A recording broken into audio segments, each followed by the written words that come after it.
Hi, in this lecture we're going to learn how we can match a two-point perspective photograph in 3ds Max. So I'm going to grab the example that we've already seen in the last lecture. So let's go ahead and do it. So first of all, we need to know the dimensions of this photograph. So for this, I'm going to right click and go into properties and then details. In here, I'll see that the height is 1000 pixels and my width is 1332 pixels.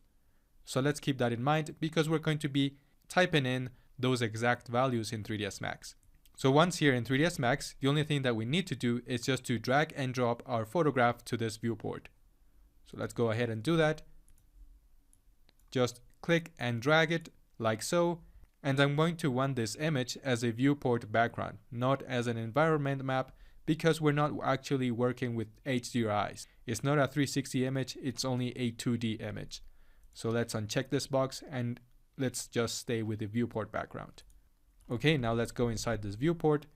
And obviously this looks way too stretched. And the reason behind this is because we don't have the dimensions of our actual photo, but we already know them, right? So let's go ahead and put them in.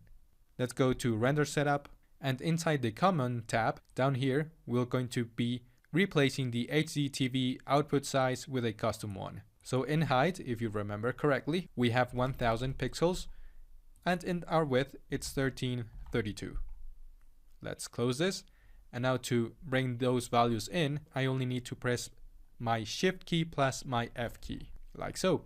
Okay, so I have my grid here, and we're actually not going to hide it this time, as we usually do, because we need it in order to have a rough match of our perspective with it. So let's go ahead and just by holding my Alt key plus my center button of my mouse, I'm only going to be placing it so that it follows the perspective of my photo. This is just a rough estimate of our perspective. We're going to be way more precise than this later on. And now I'm going to select my box geometry and I'm going to be placing it like so, just as a reference.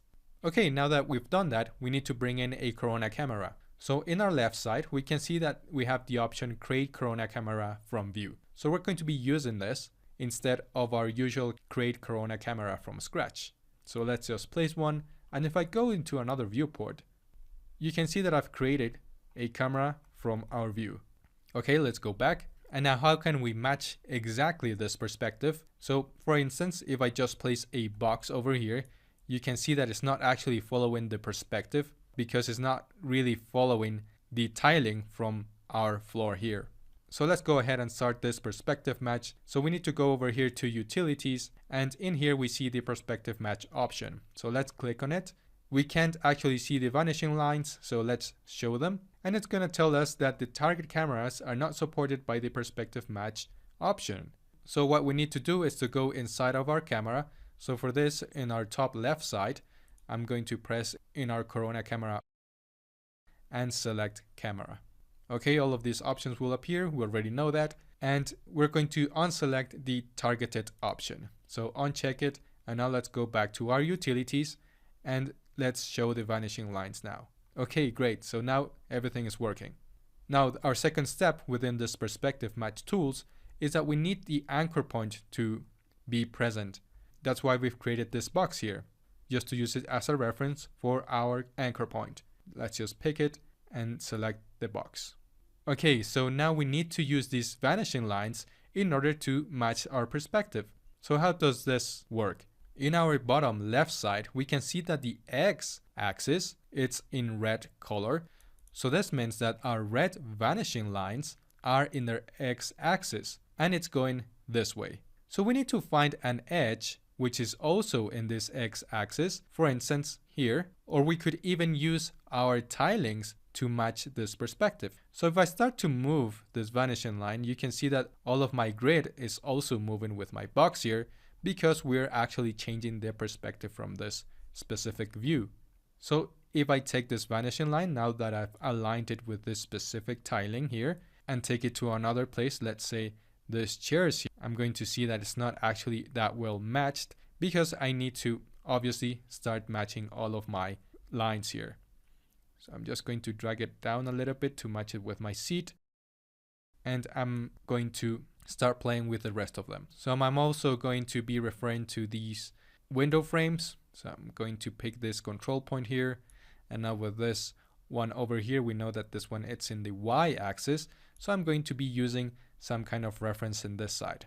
And as you can see, we have this detail here, this edge. So we need to match it with this edge like so. All right. And now this one too. So let's pick the end of this wall, which is down here, and this edge right there. Okay, so let's try to be as precise as possible with this. And I'm going to drag this vanishing line over here. And now you can see that I'm actually getting really close to matching this tile in here with the edges at this side too. So what it needs is just a bit of adjustment there. I want it to be very precise there. Let's just see if this is matching properly now. And yes, it is. All right, so it's as easy as that. And now if I create another box, you'll see that this time it's actually following the tilings there. And let's just see if these chairs are actually matched to our perspective there. And they are. All right, so now that we've matched our photograph, it's time to start modeling. Okay, so first of all, the height of this space is roughly 350 centimeters. So let's create a box with 350 centimeters in height. So 350 in height. Okay, let's toggle our scene to our wireframe mode. Okay, so now we can start modeling from this box. So I'm going to right click on it and edit poly. I'm actually going to drag this box all the way over here where we have our wall. And if you look closely, we're actually missing just a bit of height there. So to fix this, I can go to my utilities again. And in here, I have this distance option. So if I just increase the distance, I'll be able to fix this kind of issues. So let's bring that box a little bit up here. Now, I think I overdid it. So let's reduce the distance of our camera there until we're matching the height properly. Okay, I'm just going to drag this box over there and just a little bit more of distance will do. There we go. Okay, now everything is doing well. Let's keep going. I'm just going to connect both of these edges. So let's go to our edit edges, connect them just once, and I'm going to drag this edge over here. And now I'm going to create this beam. So I'll need to connect both of these edges like so and bring them up here. Okay, now right click and extrude it, and it matches perfectly. Okay, so now let's just bring this box a little bit over here. Okay, now I'm going to create this column. I'm also going to be connecting these two edges over here. Like so. I'm going to bring this edge over here and create an extrusion downwards.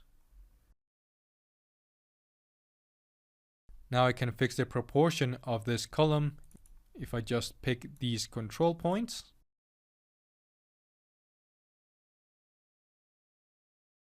Okay, now these other control points over here. There we go.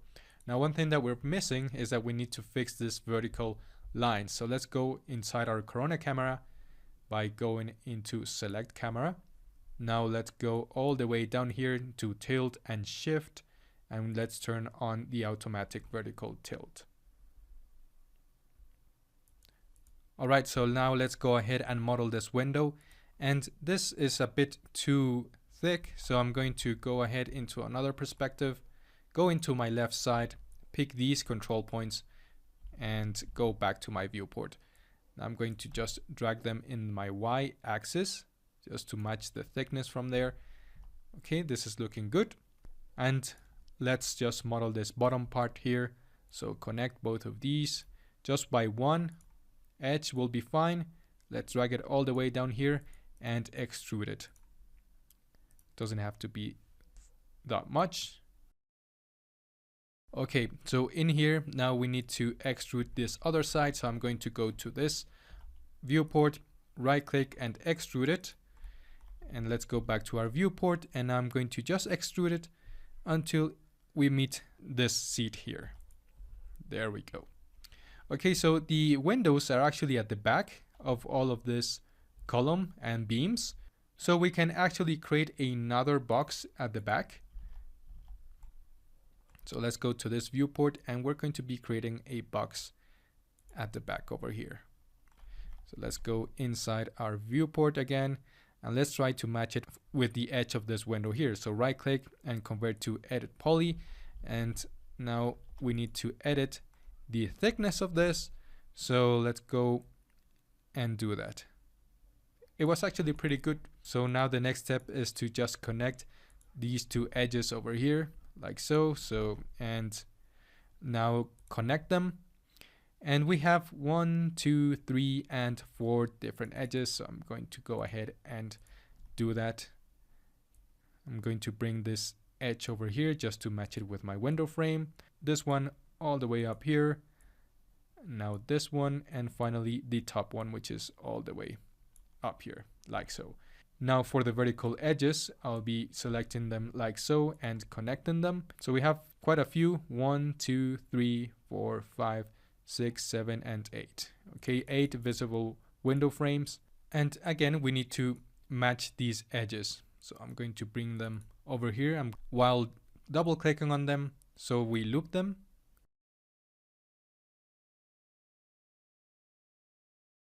Okay, let's go ahead and place them where they belong.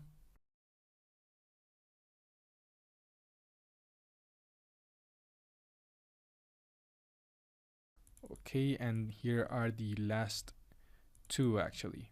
Okay, so there's one hidden behind this column. So let's just put it over there.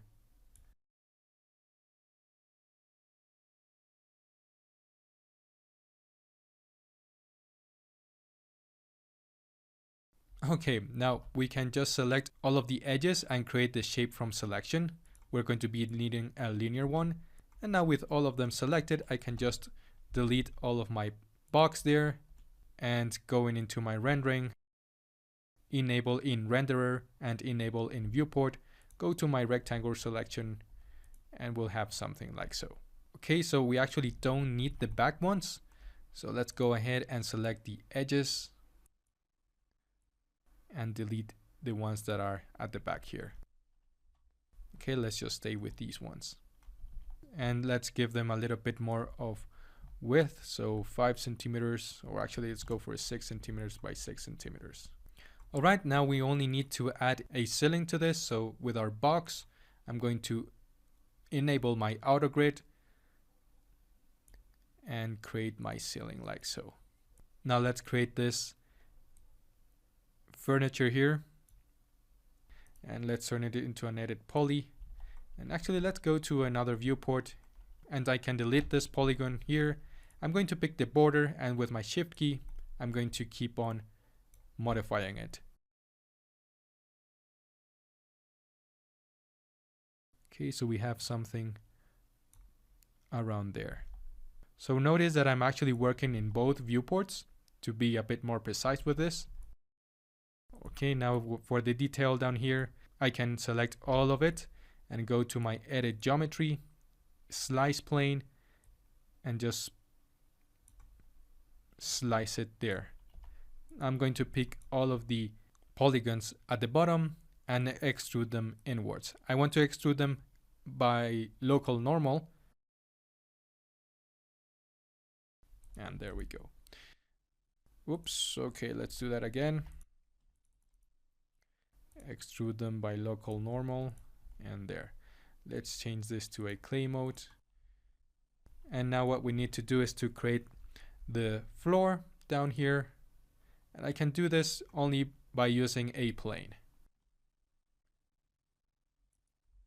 Now let's go into its parameters and adjust the height and the width. And actually I need to complete this ceiling, so right click and convert it to edit poly, and I'm just going to drag it all the way over here. Okay, so now for our background, we can actually get something similar in the internet and place it as background. Obviously there's still a lot of work to do in here, but this is how we match a 2-point perspective photo here in 3ds Max. Again, if you want to go ahead and model the whole space here, it's a really good practice, but I would suggest you to go and start matching your own photograph so that you can start modeling it right away. Thanks everyone for listening. I'll see you in the next one.